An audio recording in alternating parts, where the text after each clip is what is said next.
Welcome to the Love, Sex and Freedom podcast. This is where you're going to discover how to bring awakening into the body and into everyday life through powerful tantric teachings. Get ready to release, open and step into your true power.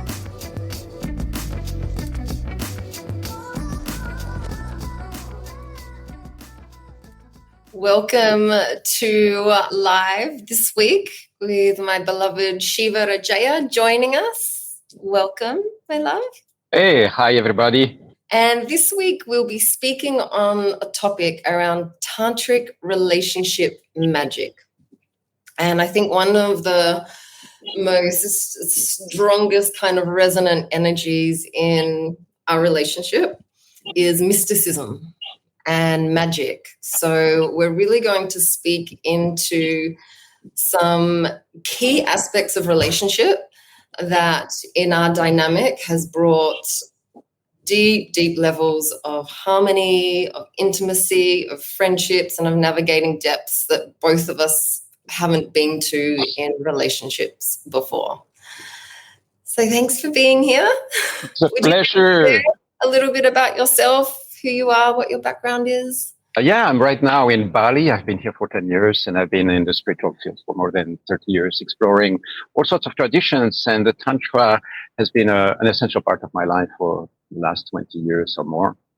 And I've been coaching for 20 years as well, launched my coaching practice in 2002. And I'm right now partnering with this beautiful goddess on this beautiful tantric journey together. We were together already 3-4 years ago, right? For a period of 6 months. And now we decided to jump into another wave. And it's all super exciting. Beautiful, excited to be here. Absolutely. And so the elements that we're going to speak in today, and there's 8 of them, we'll try our best to get through them all, I think really reflect the expansion, the commitment to expansion within our own beings that then feeds into the relationship. So when we were together 3 or 4 years ago, it was still by far the best relationship I'd had to date, but there were things that didn't quite fit in terms of compatibility and timing. And so then we had this 3-year gap in our relationship, and I think that's what I love.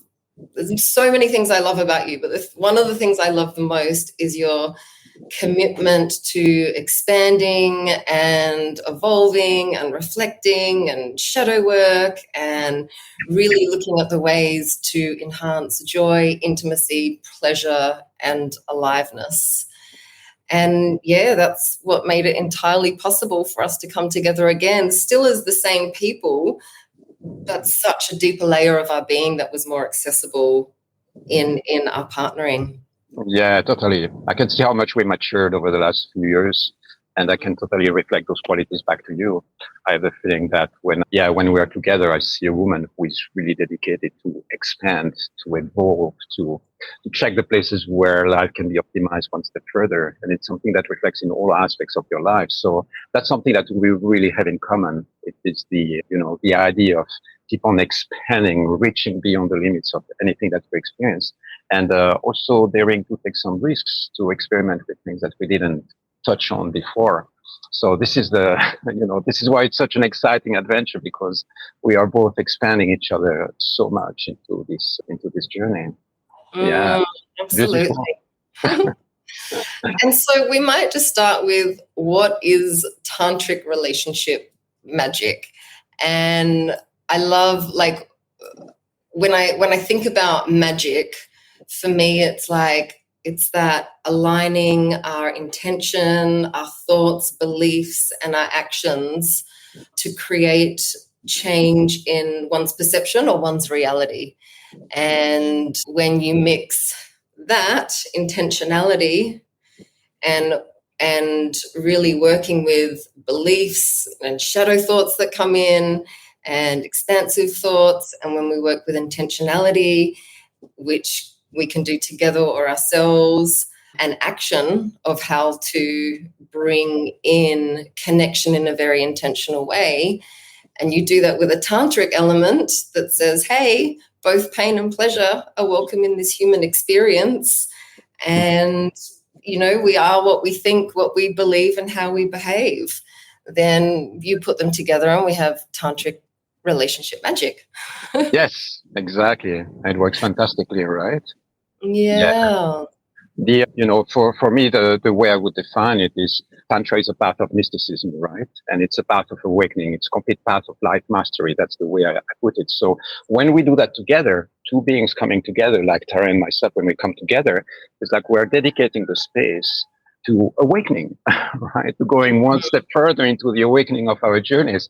And it's also a path of optimization, a path of life mastery. And it's also a mystical path. It means that we are using mantras a lot. We're using sacred space. If you go and visit Tara's room, you will see that there is deities everywhere. It's colored. It's very beautiful. It's intentionally designed to create temple space. And the place where I am over here, if you notice it in the background, there's mantras everywhere. There is sacred geometry. The temple itself, it's another as a sacred geometry space. So this mystical vibration that we bring into the relationship is an essential part of relating to each other, right?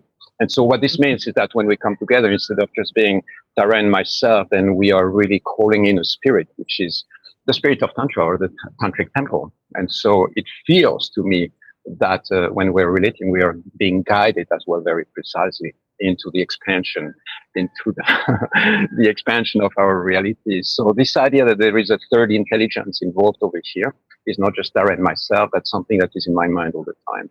When Tara speaks, I go like, I'm listening to you. Say, where is her voice coming from? What is she really trying to transmit into the field? And the same the other way around. We are very intentionally listening to be guided in profound ways, right? So this idea of mystical vibration is very present in our dynamics. Yeah, absolutely. And I feel like the elements that we're going to speak into today, which is around magnetism, presence, conscious listening, emotional maturity, playfulness, sovereignty, and devotion, which we'll dive into in just a moment. Behind each of them is, for me, the foundations of Tantra that says inner union within ourselves, and that wholeness within is really what underpins our ability to show up in the second foundation, which is sacred union with the beloved. Mm-hmm. So as we speak into these areas, you'll probably see that a lot of them have to do with our own inner journey that we're really committed to and prioritize, which then flows into the outer union between the two of us. Absolutely. These are two aspects that are essential. It comes in the field of sovereignty, right, that we're going to talk about. The idea that while we are joining our spirits and our souls into this beautiful union, then we don't lose our sovereignty and our own inner union and connection with our own spirits, our own, for myself, my feminine energy, and for Tara, her masculine power, and all the forces that are sponsoring our revolutions. So that's it. Well, let's jump in, and we might do this in a bit of a different order, but I'd love to start with presence. And Matisse and Raven did a live last week, I believe, where he came in and was talking about presence. And when I was re-listening to it a little while ago, so much of her experience with Matisse and his presence is what I experienced with you. Mm-hmm. And by far, this is the most safest, nurturing, and worshipful relationship that I've been in. And your presence allows me to speak authentically and what I'm feeling and honestly in ways that I haven't been able to before, which I used to judge in myself, being like, oh, I can't speak up because of fear of losing love. And there was that.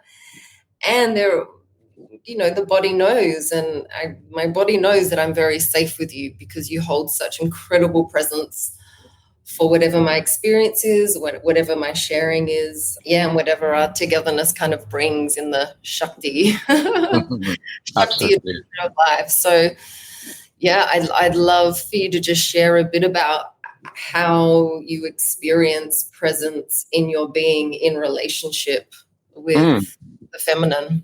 Yeah, beautiful. So imagine that I have all this mind potential, right? It's like, imagine that this is 100% of my mind potential, all the energy that is circulating through me, all the thoughts, all the emotions, absolutely everything that is right there. So when I'm in the presence of Tara and we're having, for instance, a conversation or engaging into a sensual experience, I want as much as possible 80, 90, or 100% of my energy to be invested in that. It's an emotional investment, right? If you're listening to this podcast, maybe you have experience in the past connecting sensually with somebody and feeling that the person is not really present, not really emotionally invested in the connection, right? We want emotional connection. We want to feel the other person's emotions. And what we mean by that, feel that person's mind, not just their physical body. And so I believe that this is one of the core skills in connection and being able to really invest ourselves in that. And what this means on a practical level, it's a few very simple things. It's like kill distractions, right? The cell phone is off. We are not jumping on our cell phone. Anytime we have a date, we are not like being distracted by social media. We are doing that together and we really create a sacred space together. But the core element is this. It is like being really focused on each other, being really creating this space, which is a together space. If we're on a date, if we are having a sensual experience, if we're making love, it's like being fully there. And it's a skill to practice, of course. It's something to engage into. Yeah, another element that is very important in the presence is the attunement, right? It's like constantly, when I have you in my field, I'm constantly watching you, listening to the cues, listening to your emotional, energetic response, what's happening on the body language level. So there is a high degree of attunement so that I can really feel into where you're at. You know, if I touch your body, how you're going to respond to that, how you're going to be reacting to my touch. Is this the right moment that you in that way or not? And then, so really I think that together with presence is the attunement element is really fundamental in creating this chemistry, right? Yeah.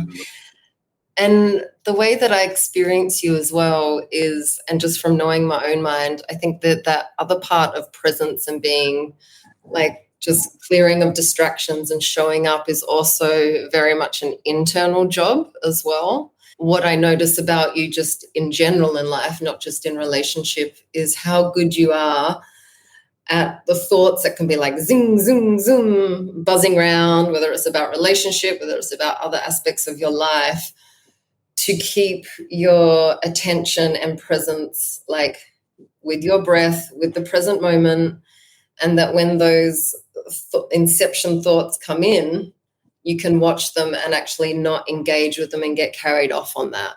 Mm-hmm. Yeah. Like so many students and couples that I work with, they're just caught in the mind story and they're not being present with what's actually deeper than just the buzzing mind. Mm-hmm. That's Absolutely. what's so cool about your presence is very rarely do we go into story of the buzzing. Yes. And if we do, we catch it really quickly. And then we go back to the here and now and to what's deeper than the thoughts, which is like the vulnerability and the truth that sits beneath. Absolutely. I love how also the way you engage yourself. One of the qualities that I appreciate in your presence, in the quality of your presence, and is something that is a quality that I encourage everybody to start practicing. It's the level of attunement that you have to yourself, right? There has been quite a few times in our relating where you go like, listen, Shiva, I'm just noticing a contraction in my field, right? I'm noticing that there is something that is a little bit out of balance in my system. So it's not just like attunement to the other person or presence towards the other person, it's presence with ourselves as well.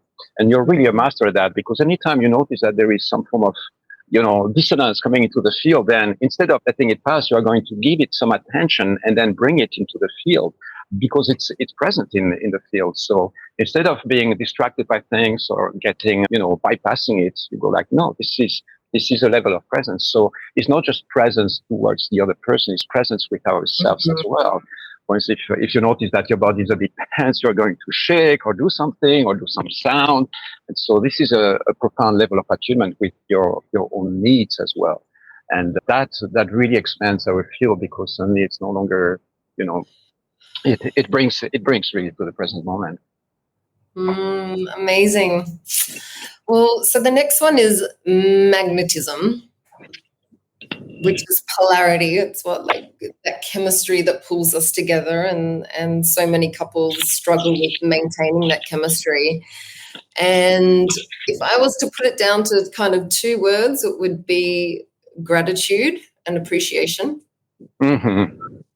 or glimmering, as we call it. And I've actually just realized, like, so far in the live, that's what we've been doing. We've just been complimenting each other and going, oh, this is what I love about you, and this is what I love about you. And I feel like we're doing that all day long, just as a natural process of having gratitude for where beauty is, whether it's the people we're around, the food we eat, with each other, but particularly with each other, it's, a whole new level of mastery. And it's just self-feeding, and self-fulfilling. And I love how, if we have a date night, then you might say to me at the end of it, what's 5 things that you loved about tonight?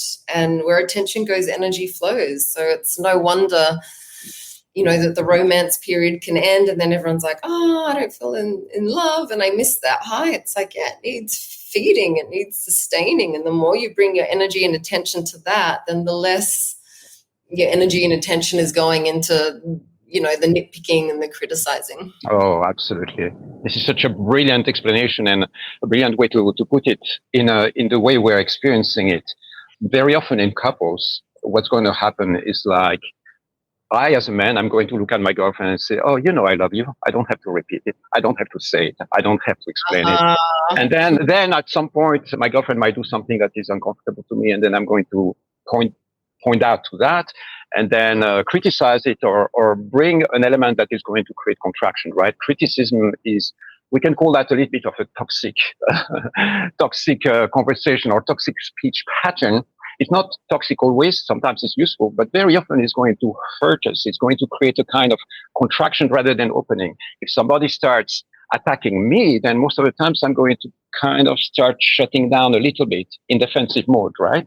So this is what tends to happen. The patterns in relationships very often are going to start pointing more and more towards the things that are not working, towards the shadows, towards the criticism, towards, other aspects that might not be fully aligned. And so what we are practicing here with Tara, and it's an advice that I give you, I really encourage you to keep on to do that way, way more. It's like the glorification of the other person. If you would see our text messages, it's constant. I mean, I'm bragging about you. You're bragging about me. You're amazing. You're fantastic. I love what you're doing. And the fact that we already said it 20 times today, it doesn't stop us from keep on saying it a few more times. And it works. This is the thing that is incredible. It is that the more we do that, the more we become comfortable with that, and the more it becomes natural way of communicating. And so if you're not used to that, what I encourage you to do is try this, okay? It's like you can make it as a practice. 5 things I love about you. 5 things that really touch me about you. 5 things I notice about you. 5 beautiful things about your life. And then you do that as a practice in the morning. Just 5 minutes, you share those 5 things towards each other, and then you make it natural into your life. And then you start moving into free flow. Free flow means that you're practicing that all the time. And that doesn't mean that we don't talk about practical things and other things, but at least this is in the background, like this is the default resonance that we have with each other. And it's freaking exciting. Anytime I receive a message from Tara, it's just like, oh my God, what is she going to say now? It's like, what kind of love is she going? And it's always a loving message. We have this agreement that we don't process via text message, right? So it's always, we create really a safe space with that. But it's like, it's exciting. It brings such a thrill into a relationship to know that there is somebody out there who appreciates me, and the ability to give love into this woman is just like, it's mind blowing. I want this woman to feel like my queen, like, wow, you're such a goddess. You're beautiful. You're amazing. You're exciting. You're, so that's something that we keep on bringing into the relationship a lot. We are almost like hopelessly romantic on that level, right? And I remember when I first came into Tantra and this Tantra community, how everyone was complimenting me. And it's become a culture now that is not mainstream culture at all. Mm-hmm. And naturally, that started to help me expand into really deeply loving myself. And then and now it's like I can't not see the beauty in people. I'll compliment complete strangers because I can't help but share it. Exactly. And I think what happens in so many relationships is just complacency. It's like we both just assume that they're going to be there forever and that they know that we love each other. But it's like a relationship is its own organism. So we're an individual organism, and then the relationship is an organism. And just like we need sustaining and feeding and self-love and nurture, so does the relationship. Mm-hmm. And as I said, where attention goes, energy flows. So it's such a beautiful way to infuse the relationship with sparkles and magic. Absolutely. Which actually creates more safety for then the deeper, darker aspects that come out in relationships. So I'm not talking about bypass and be like, everything's amazing when it's not. Mm-hmm. If everything's not amazing, then you speak into that very honestly, but you've kind of got this overflow of love and adoration, and like the relationship bank balance is high, so that when you can dive into, the natural gritty parts of the relationship, there's a beautiful container for that. Absolutely. This is so beautiful. And that's something that we can say as well. It is that very often when we talk about complimenting or saying I love you to somebody, sometimes it can feel shallow, right? To some people, it's like, I love you. Okay, we said it 100 times already, but it's not like that. There is an emotional intensity behind it. I love you. I adore you. You are beautiful, right? So we embody this quality with something that is going to be impactful into the other person. And there is another element that is really important. It is that the magnetic energy that we can create is not just through words, it's through touch as well, through love making. There is like all sorts of things that we do to each other, through affectionate, conversations, through also, for instance, yesterday I made food for you, right? As an affectionate thing, I know how to magnetize these women's, she says, I'm hungry. I go like, I'm going to pour my heart into creating a delicious dish for her.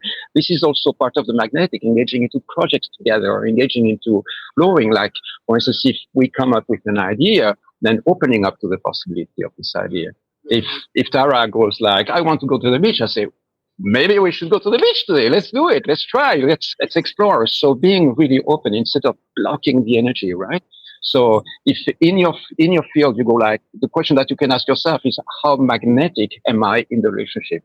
Am I creating a field of attraction towards my partner, or am I blocking, resenting, and a lot of it has to do with our mindsets. It's like, how do we look at each other? So it's a really vast topic on how to create magnetic frequency in the relationship and in ourselves, but definitely a top one to look into. Yeah. Definitely. Absolutely. Yeah. Each of these topics could be a one day workshop. Oh, for sure. When I was doing my meetings over there, the mixed group, we covered this topic over 4 or 5 weeks. It was just magnetism, the different aspect of creating magnetism in the relationship. So it's a really big, really vast topic. Amazing. All right, so let's speak briefly into conscious listening. And so many arguments happen in relationship because of misunderstanding. It's incredible. I love doing couple sessions where I get them to practice the tools around conscious listening. And one key thing that always blows me away is, and you can practice this together in your relationship, where you start by setting a timer, right? Eventually you don't need the timer because you have the self-control not to interrupt, but definitely go with the timer first. Absolutely. God, when I first learned this, I was like, 4 minutes is up. No, I have more to say. Ego must die in this process. To share what you're feeling, to share what you're experiencing, and the other person's just listening. And the other person, as you're listening, you're watching the mind that's going, nope, nope, nope. Oh, I'm going to comment on that. That's not right. She got that wrong, blah, blah, blah, blah, blah, blah, blah, blah, right? And you imagine yourself as just having ears all over, and you're actually allowing yourself to receive that there may be truth in what they're saying, and there may not be truth. Once you've done that, and I find 4 minutes is a good time period to share, the person listening then shares back, what I hear you say is, and you repeat back what you heard them say so that you can get really clear on what they're saying and what they're needing. And you kind of go back and forth. If there's not something right, then the person sharing can clarify, but not bring in any more additional information. Not allowed. Exactly. Egos will just go for it. It's all about subduing the ego, really. And then there's clarity on actually what that person's experience is and what they're needing. And really, when it comes to sharing, conscious listening, conscious communication, it's really the practice of getting clear on where that person's at and what they're needing, and can you meet that need or not?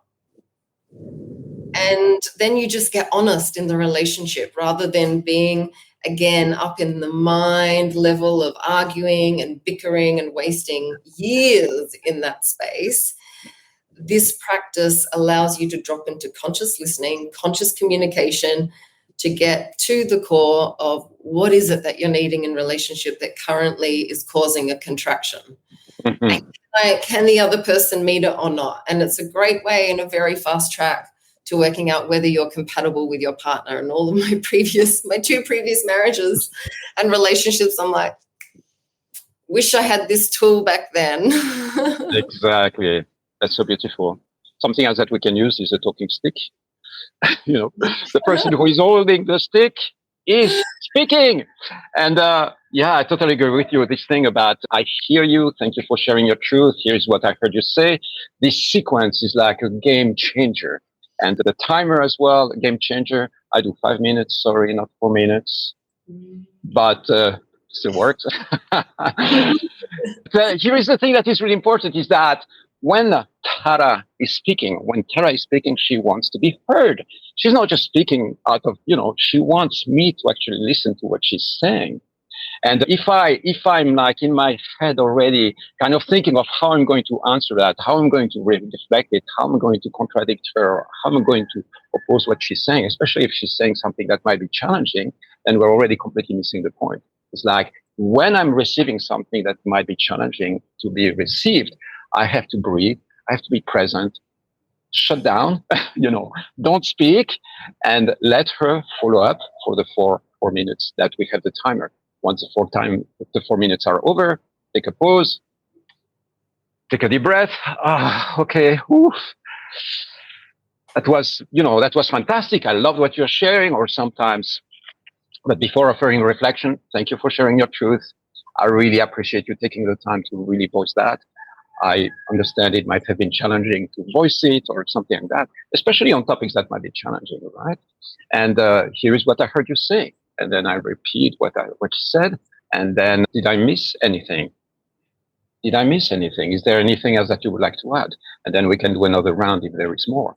And then after that, it might be my turn to share my own truth around that, or my own truth around this topic, and potentially offer some reflect on what has been said. Here is how I feel about it, or here is how it makes me feel. I really feel what you're saying. I really feel the joy that you feel around that. I really feel why it's important to you. So there is a moment for reflecting after that. But the most important thing is just repeat what the person said. And something else that is important to come back to the body is like the body language is really important in there.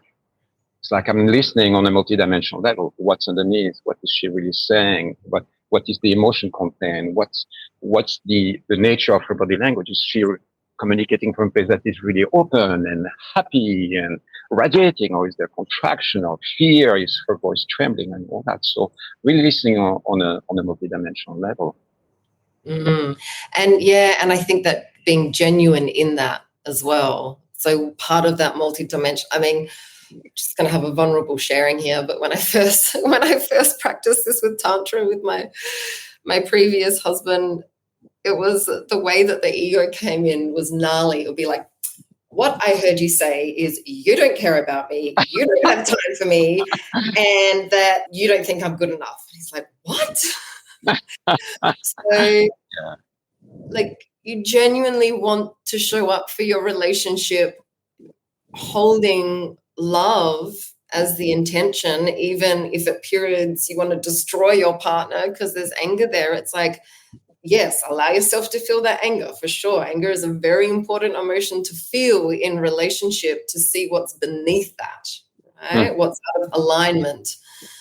But if we're just caught in the anger and we're not able to rise above it, then it's just going to be mind ego explosion. So the rising above it comes back to that tantric relationship marriage, which is that we're here for a purpose. We're here to grow in our own beings and to grow this relationship container as part of our expansion and liberation and awakening. Relationships are the fastest path to liberation because they push all the buttons and they bring the most joyous, magnetic, sensual experiences in life as well. So keeping that perspective as well. Absolutely. Yeah, absolutely. The reason why we do that, the reason why we practice intentional communication, the active listening or conscious listening is only one small aspect of the communication tools that we use, right? But just for this one and the conscious communication tools altogether, it is really to create safety in the communication. It's like if Tara again is sharing something and then I enter into reactive mode and counterattack or fight or get triggered or get angry, then the safety is compromised. And if the safety is compromised, she's no longer going to share her truth with me, which goes completely against what I want. I want her to be open to me. So I have to create safety, and the same the other way around. The moment we get vulnerable, and right now we're talking about shadows, but it could be conscious listening to the joy, to the beauty, to the love, right? Which is most of our communication. But right now, because of the, in the audience, probably those are the challenges that you might be facing. It's like escalation into fighting and attacking each other or blaming each other or so on. It's like it's really important to create safety of communication in the relationship. So the safety as a base is going to be created if both partners have the space to share what's alive for them. It's like if one person has to shut down by fear of triggering the other person, then eventually we stop communicating. Then we withhold and we bring all that into the bedroom, into the lovemaking, into all aspects of life, where there is a big part of that person that I'm not seeing because I'm not creating the safety for that person. I want Tara to feel safe with me anytime, all the time, right? So this is why the conscious listening is really an important piece in this puzzle, and it's going to create the chemistry that we want to have together. Yeah, and it is. It's like the two people having that intention and holding that for each other, right? Exactly. And we're not going to be perfect at it. And I remember a few times, I think it's happened twice now, where you've been sharing with me and my mind's going, that's not true, that's not true, that's not true. And then I'll start to counteract. You're like, are you serious? Like, that did not happen. And then you just said, what did you say? I'm just expressing right now and need to be heard. And I'm like, fair enougs. Totally fair enough. And then it happened vice versa. And I'm like, I just need for you to listen to me right now. And you're like, yep, okay. Exactly. So also, by when we're feeling that the other person isn't consciously communicating, we can call them on it and say, hey, you're going into like blaming and shaming me right now. I'm not open to that. So that shuts down that pathway. Or, hey, you're interrupting me. I just need to be listened to right now. So that's how yes, the timer, but we haven't used a timer this round of our relationship. I think we did the first round because the level of mastery now, and there's a knowing in ourselves that if the other person isn't meeting us, we'll call them on it. Yes, absolutely. Yeah. And, exactly. The one thing that you mentioned right now about warning the person, right? If there is something that is alive, before you start sharing, if I'm the one sharing and I have something sensitive to share with Tara, I'm going to warn her before starting to speak. Listen, right now I'm in a little bit triggered by something that has been going on or happening. So just let me speak for 5 minutes. I know that I'm a bit in shadow zone right now. I'm not being the most mature self. most mature self, but it will really help me voice. And Tara, you did that one time, a couple of times to me as well. It's like you go like, listen, right now I have a contraction in my field. I know that it's my little girl feeling a little bit afraid or something like that. I'm just going to voice it. And then you voice it and then you go like, okay, it's gone. Do you need any reflection? No, it's done. So what I hear you say, and we're done. And the conversation on this topic is over, which is really, really beautiful because it allows us to really resolve things at a much higher speed, right? Absolutely. And I think the point that you're making also links to the next discussion point, which is emotional maturity and self-regulation. Oh my God.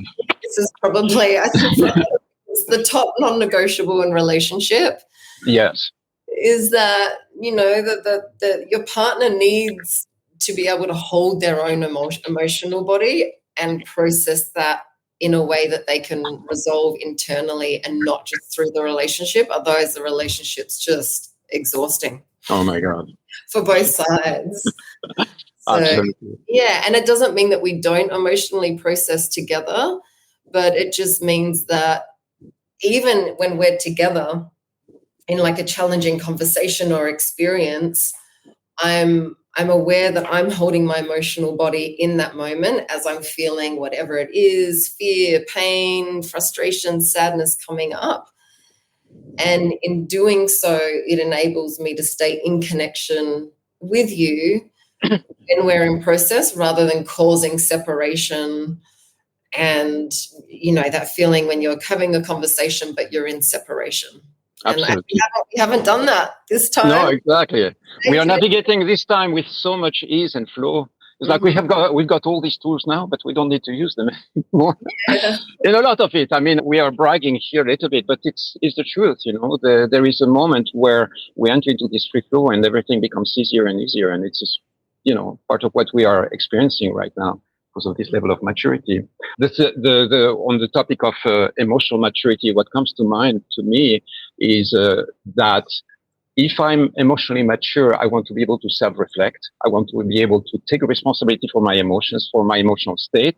I want to be accountable. It means that I have something going on into my field very often that has nothing to do with this woman. And so if I bring that into the relationship, if I project it, it's going to maybe create absolutely the opposite of what I want. It's going to create a shadow ripple effect. So I'm going to be, in a way, you can call that shadow dumping. I'm like, blah, blah, blah, blah, blah, blah, blah. And before we know it, she's frustrated or triggered. And again, it's not something that has been happening much in this wave of our relationship. So we have been navigating it really well. But it's something to understand. It is that if you are a man or if you are a woman and you're listening to this podcast, what I encourage you to do next time you have an emotion coming to the surface, instead of projecting that on the partner and blaming the partner for that emotion, we go like, how we respond to life is our responsibility. My emotional state is my responsibility. So it's exactly what Tara mentioned in the beginning of this topic. It is that right now, what we decide or what the way we navigate shadow emotional mastery or shadow mastery, it is by deciding to process probably 80% of what comes up to the surface, mostly by ourselves. There is most of what comes into my field. I go like, I don't need Tara to solve that for me. I don't need her help. I don't need her support. I'm going to go into the jungle. I'm going to scream a little bit, play under the waterfalls for a moment. And then I'm going to release that. And if there is something that is still left there that requires to bring it to the relationship, then we're going to, I might say, well, listen, I've been processing this thing and it's still in my field. Here's what I notice. Here's a pattern that I notice in our connection, something that might be present. And then we bring it to the relationship and we find ways of changing through offering a request or offering a behavior change or something that is going to be very specific to what we want to solve that specific issue. But I must say, probably in the 4 or 5 months almost that we have been relating now, connecting, it's like I didn't really encounter maybe once or twice something that I go like, well, it's important to bring it to the relationship. But otherwise, it has been just like, well, I'm feeling a bit triggered by that yesterday, or, and then I burn, play some drum, use my trishula to destroy the shadows. And then before we know it, everything is done. And what I notice about you, Tara, is as well that from the start, when we started connecting like a few years back, it's like I noticed that that was a skill that was already very present in your field. You were self-processing, you were solo processing a lot of the stuff. And then when something was still remaining in the field, you would come to me. Sometimes you would get triggered by something and I would not even see it. I would not even know that this was in the field. You would come back to me with like, okay, it has been solved. We don't need to talk about it, digest it. And this is one of the superpowers. I would say that if I encourage you to process probably 80% of the triggers that might be coming to the surface just by yourself. Don't bring your partner into it. They don't even need to know about it. And yeah. Absolutely. And so next one we're going to speak into is prioritization of pleasure. Yes. And this is a lot around the magnetism as well, right? Is, you know, in the spiritual world, there is a lot of focus on that last point, emotional maturity, because it's such a big deal to have emotional maturity in our lives.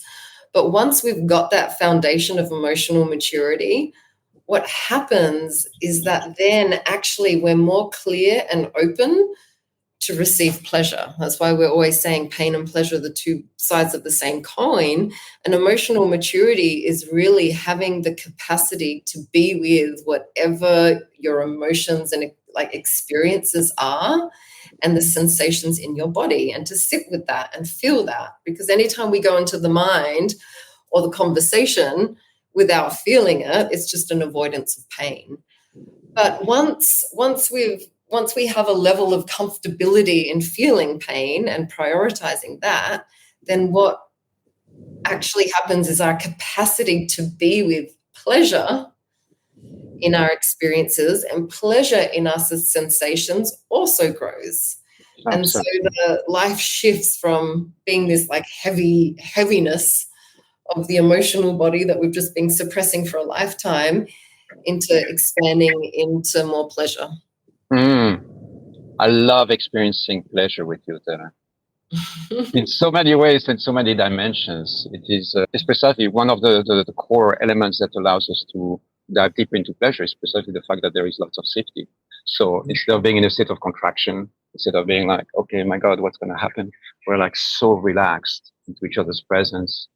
And then the flow of pleasures keeps expanding. And the idea of expanding our pleasure capacity is really one of the most beautiful things that we can imagine. Like right now, there is so much taboo around pleasure, sex, and sensuality, and all of that. So what we want is to remove the taboos, remove all the shame, remove all the guilt that might be associated with pleasure. If you go like to somebody and I say, would you like to experience more pleasure in your life? People are like, oh God, what are you talking about? I'm not sure if this is allowed, right?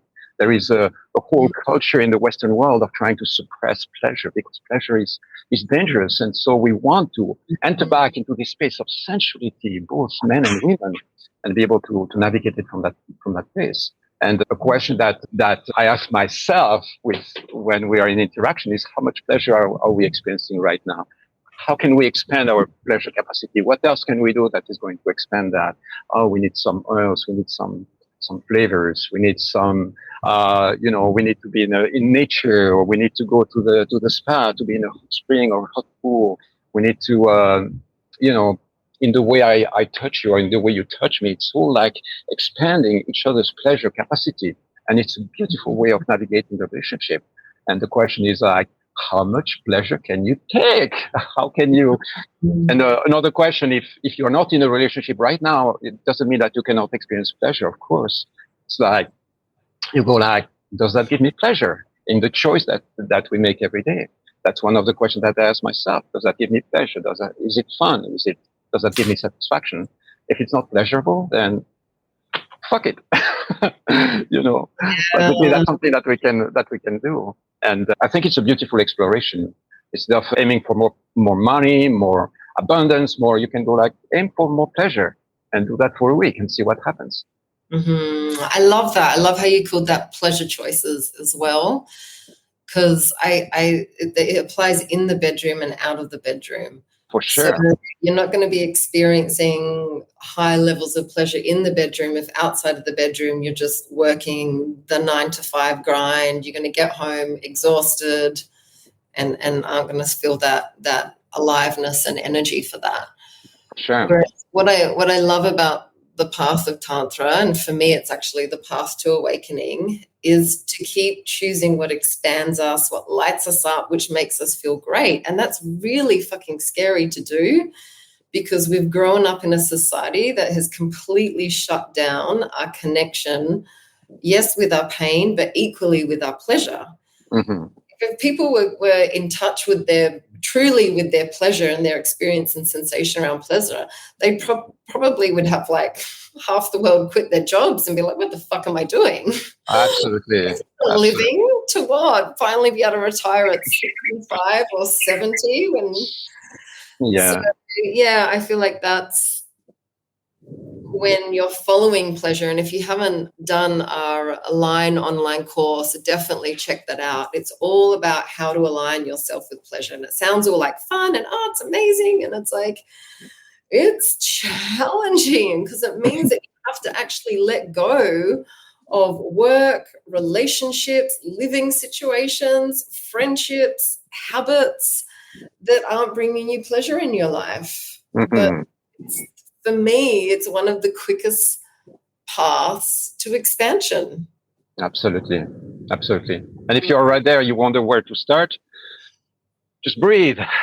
When we come to presence, it's like, if right now, if I'm a bit tense and I want to expand my pleasure potential, when I close my eyes, take a deep breath and expand, start moving my body. And then that's by itself is going to already expand my ability to be present in pleasure.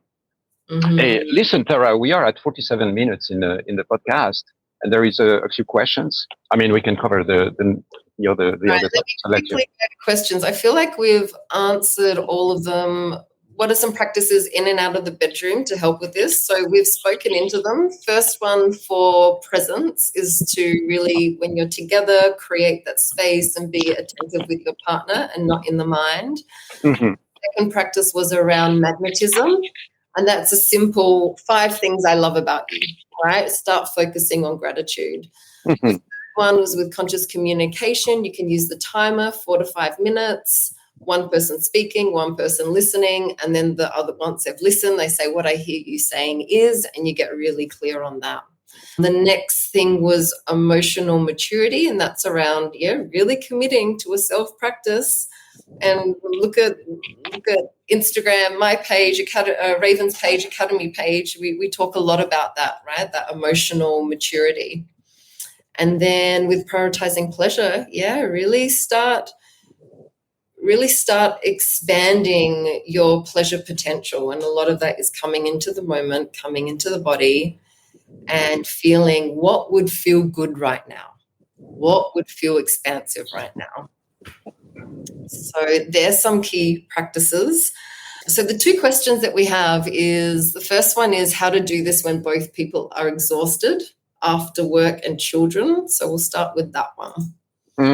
Okay, so when 2 people are exhausted, which is something that happens in the Western world, right? It's like probably, I don't know, I heard some statistic like 50-60% of men are too tired to have sex when they come back home in the UK, for instance. So those are statistics. And the reason why is because the Western world and the way we function is really enslaving our human mind and our human freedom.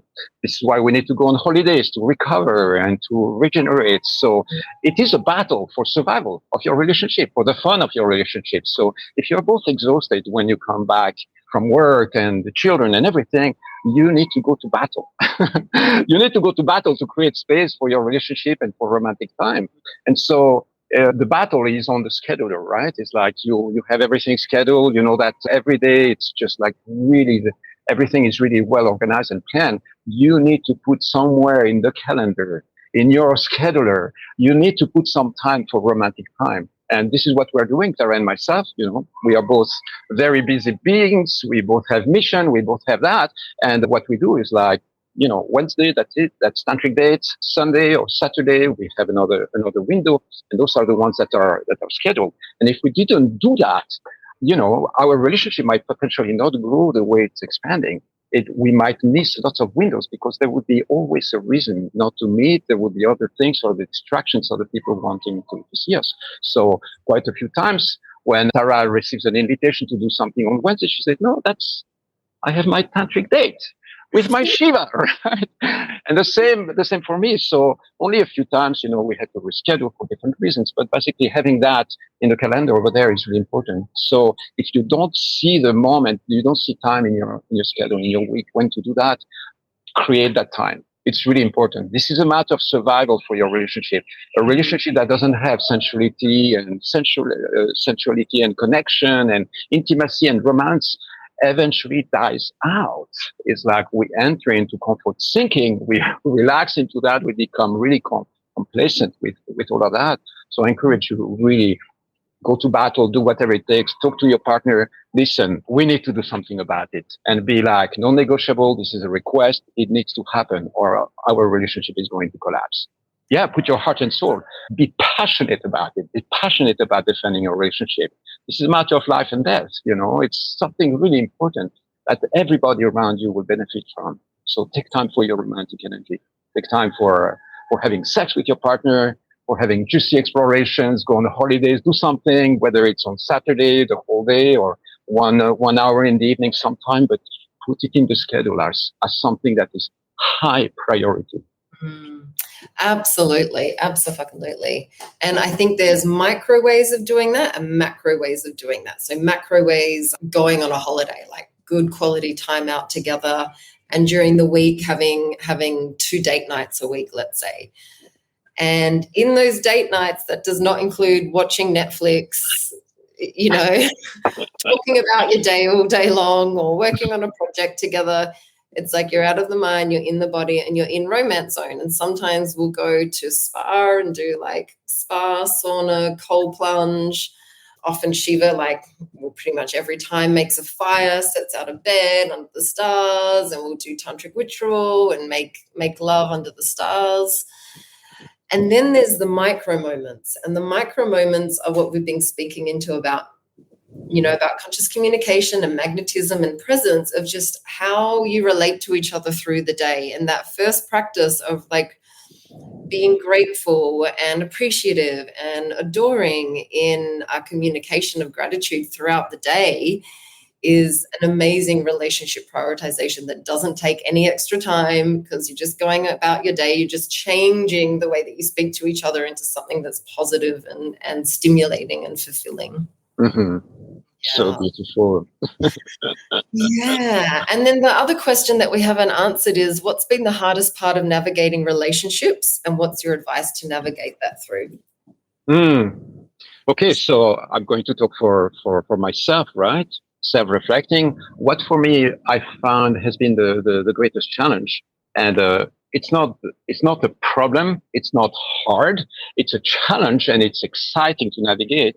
It's being able to tune inside of me into what is the frequency that I want to bring into the relationship, right? So inside of me, I can notice that there are behaviors, attitudes, words, mindsets that are immature, and then other mindsets that are going to be mature. I can be a king, or I can be a little wounded child, right?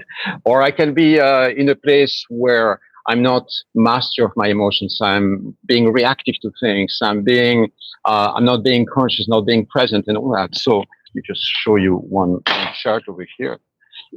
You probably cannot see it like that, but over here on one side you have immature behaviors, and then you have the complementary over here, the opposite, which are mature behaviors. So this is a very simple, way of looking at it. Of course, all that is in my mind. But for instance, if I'm self-defeating, then I shift to power. If I'm victimizing, I go into empowered. If I'm dominant and controlling, I go into freeing and spacious.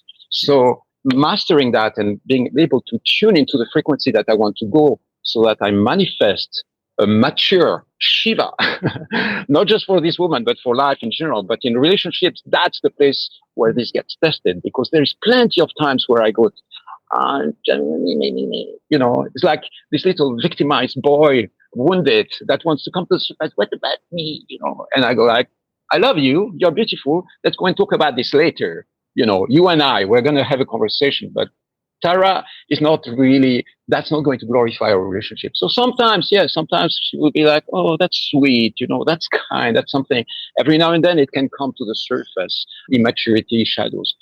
But I would say probably 90%, 95% of the time, I want to be in my embodied king. I want to be a lover. I want to be a creator. I want to be a fool sometimes, but from a place of maturity. So for me, that has been I would say, the number one challenge, exciting challenge that I've been having into shifting between those immature and mature polarity. What about you, Tara? Love that.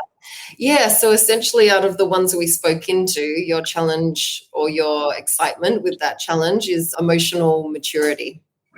Right? Exactly.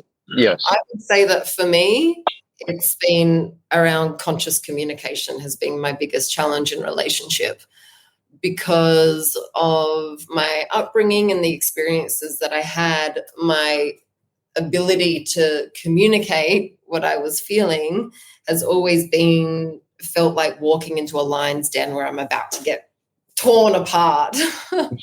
So, yeah, just to be able to trust my own body and actually communicate when things are coming up in the moment as much as possible, that's definitely been my biggest challenge, which I've worked on for years using all of these tools.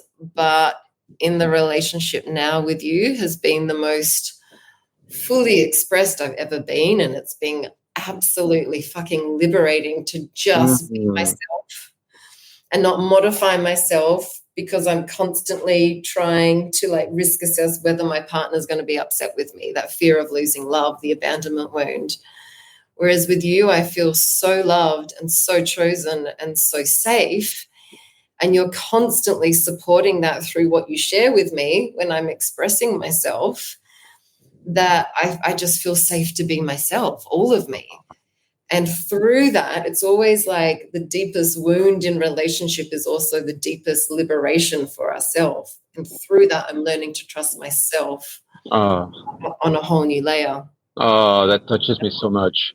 I had no idea this was your greatest challenge. So you were learning something every day. That really brings tears to my eyes, baby. I can feel how much this must expand you and give you a sense of safety. And I love that you're being truthful to yourself. This is like, it turns me on so much. Yeah, beautiful. Thanks, darling. Well, so just for those people who saw the post, the 3 topics that we haven't spoken into is playfulness, but really this is around the pleasure thing. And Shiva and I, our little boys and little girls, have so much fun together, so that's really linked to pleasure. Sovereignty we've spoken into around emotional maturity, and just, and also having your own lives as well is key in that. And then the last point we were going to speak into is devotion and rituals.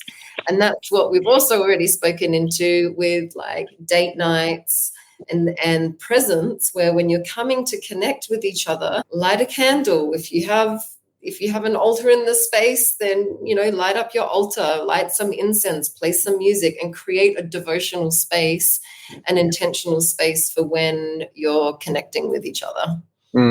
Brilliant. We could do that the whole day, baby. Yeah. We've had one more question come through, which yes. I'd like to answer. How to restore appetite in relationship? Yeah, start with small steps, right? It's like if, again, it's a matter of prioritizing and scheduling time for that or taking time for that. So what I encourage you to do is if, for instance, the sexual appetite or erotic appetite or sensual appetite is kind of disappeared out of your relationship, then the moment you start creating a clear space for it, and you take the risk to engage into that space, that might feel a little bit uncomfortable in the beginning because it's kind of a scary space if it's something that hasn't been in your field for a while. Then starting with really small steps. And what I encourage you to do as well is take a session with this woman or with myself, receive some help or some guidance on how to take the first steps. Because having the container, sometimes I see couples coming to me and they haven't been intimate for a long, long time. And I take them down into the jungle and we do a couple of rituals, and within an hour they are like fully back in love with each other. It's like reactivating, removing the traumas, removing the fears or the objections or the rejections that they have been receiving in each other's field. So creating a clear space really works. And these are initiations that we can bring into your life, both Tara and myself. And that works really well. And what I want to tell you is that there is hope, okay? You can reactivate that even if it feels it's gone. No, it's not gone. It's just a bit sleepy right now. And talk to your partner, mention it, again, conquer that space again. And it's really worth it. You deserve to be loved. You deserve to have lots of sensuality, pleasure, sex, juicy sex in your life. Don't let it go. Fight for it. Absolutely. Oh, I love that to close. Thank you, babe. Yeah, it's a pleasure. So a few things to close. We'll be back next week doing a live as well, talking on another topic that we'll be sharing on social media on Monday. And if you haven't taken our Tantra 101 freebie, it's an ebook that gets emailed to you over 8 days. Please do. It covers a lot of these topics and also gives you tools. We'll also put Shiva's website. There is libraries of information on his website that you can go through, and his YouTube channel as well, which he documents. And yeah, reach out if you need any support. Pass this on to a friend if you think it may support them as well. And we'll see you next week.